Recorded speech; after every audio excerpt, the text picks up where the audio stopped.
యువకుడైన రాఘవరెడ్డి గారు దీనికి ఎప్పటికప్పుడు అబ్జర్వేషన్ చేసుకుంటూ ప్రజలకు కావాల్సిన ఒక ఐడియా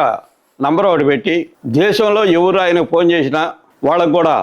ఆయనే స్వయంగా మందులు పంపించడం జరిగింది. ఇంత చిన్న వయసులోనే వాళ్ళ కుటుంబం, నేను చెప్పాను 43 సంవత్సరాల నుంచి వాళ్ళు ఫస్ట్ నుంచి కూడా సేవాభావంతో బ్రతుకుతున్నవాళ్ళు కాబట్టి ఆ జీన్స్ అట్టే వచ్చి రాఘవరెడ్డికి కూడా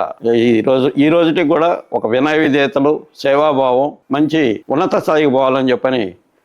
మా గురువు గారిని ఏడుకుంటూ మనం ఎప్పుడు ఫోన్ చేసినా వాళ్ళు రిసీవ్ చేసుకొని దానికి సరైన సమాధానం చెప్పి ప్రతి ఒక్కరి మన్ననలు పొందిన వ్యక్తి మనకి ఎంపీగా వేసినాడు కాబట్టి ఆయన్ని మంచి మెజారిటీతో గెలిపించి మనం ఆయన్ని ఆశీర్వదించాలని చెప్పని ఒంగోలు ప్రజానీకానికి కూటమి అభ్యర్థుల్ని భారీ మెజారిటీతో మన రాష్ట్రంలో